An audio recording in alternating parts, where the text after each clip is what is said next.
So as I look at more and more mouse pads and desk mats in the market, I keep seeing one term over and over again, usually used as a very derogatory term. That's OEM. So today we're going to talk about what exactly that is, what it means, why it's not always a bad thing, and when it definitely is a bad thing. And we're going to look at one such OEM pad in the market, one that I really like, the Thor pad, that depending on where you live, may be able to help you save some money. You ready?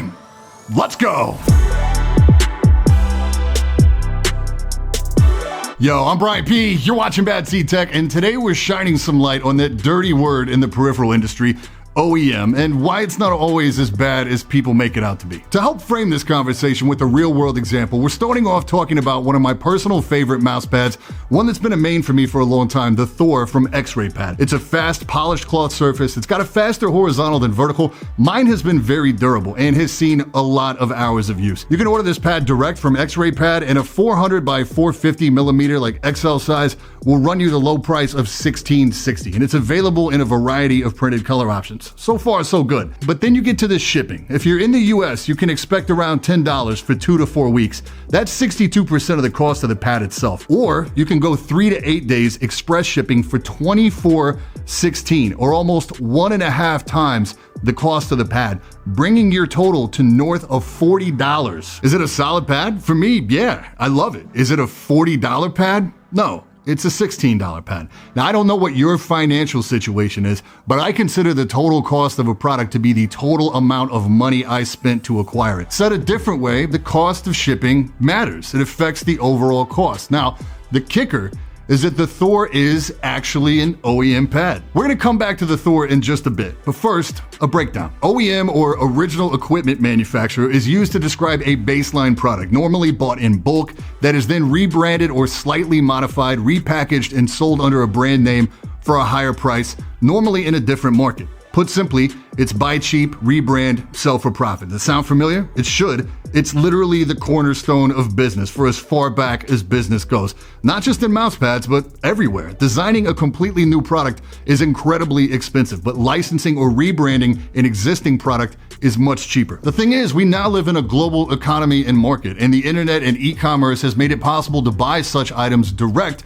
from places like AliExpress and Taobao. So OEM has been vilified to some extent, largely because the margin of the markup between the original OEM product and the new price by the time it hits retail. Not, of course, taking into consideration the cost of minimum purchase orders, shipping, import taxes, the process of branding, designing and producing packaging, warehousing, transaction processing fees, shipping to the end user, and payroll for customer service in the event something goes wrong, or the cost of negotiating retail placement at brick and mortar stores. Do companies still manage to turn a profit after all those costs? Of course. Some margins on certain things are better than margins on other things. This seems kind of obvious, but one of the key reasons for being in business in the first place is to be profitable. But let's say we didn't want to play that game. We're going to go straight to the source, because we're not suckers and we're not paying markups. So we hit AliExpress and search mousepad. 60 pages of results, and apparently a lot of garbage we're gonna have to sift through. Ooh, some Rick and Morty stuff too. You think that's officially licensed? For the sake of not shopping at Susan's fashion electronics store, we'll click the first one on the list.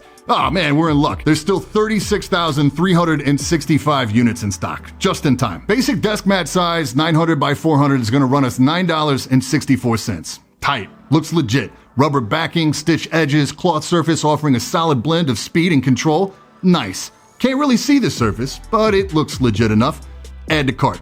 Oh, sick, free shipping. Arrives on May 10th. For reference, it's April 9th when I'm recording this. So do we have any faster options? Ah, right.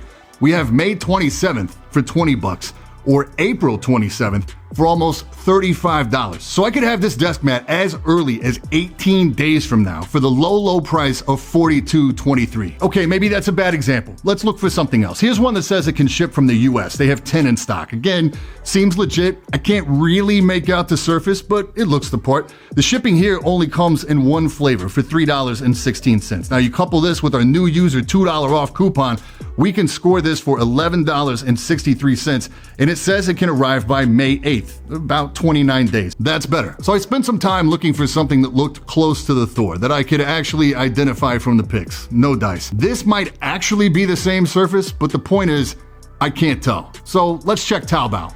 Oh, they want my phone number. Yeah, nah. Also, the translator is only so helpful. Using an English front-end agent, we can't check some of the inventory without signing up. Yeah, it might actually be worse over here. Same flea market vibe, questionable trademark stuff. Okay, but I happen to know for a fact that there's actually another mousepad in the wild that is the same exact surface as the Thor. It's the Series M from HK Gaming. It's also in stock on Amazon US.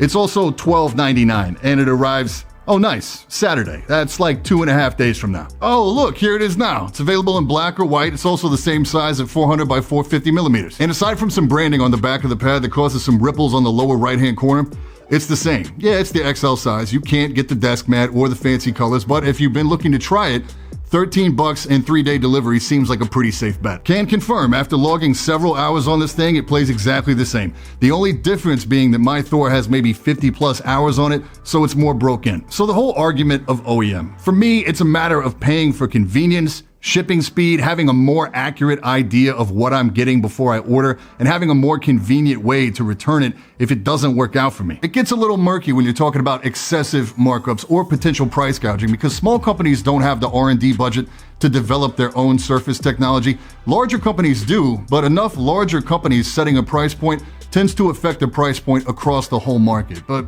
let's just call it what it is. At the control end of the market, there's probably 10 to 15% innovation in the space in terms of unique surfaces. Another 10 to 15% of innovation at the speed side of the market. Then we have like this 80%, 70 even if I'm being generous, that is some sort of generic feeling cloth. All advertising that perfect blend of speed and control, fast takeoff and stopping power. In reality, we're talking really minor, micro differences between some of these pads. But for me, the idea that OEM always means lesser quality, that OEM in general is bad, or that a manufacturer rebranding an OEM is inherently bad is a wild oversimplification of how any of this works. So when is it bad? Well, it's when somebody takes an OEM product and presents it as something that it's not. When they lie about it being a new design or new technology when it is just something that you could get in the OEM market. That's when it's bad. But assuming there's no wild claims being made about what something is, I have no problem paying a price premium for somebody else to do all the heavy lifting for me so that all I have to do is click order and start using my product in a few days. I would be interested in hearing your take on it though. There's links down in the description for the Thor and the Series M pads if you want to give them a go. Any questions, hit me in the comments or drop by the Discord. And that's it for this time. I'm Brian P. Thanks so much for watching. Don't forget to hit that like button, hit that sub button, and until next time, stay up.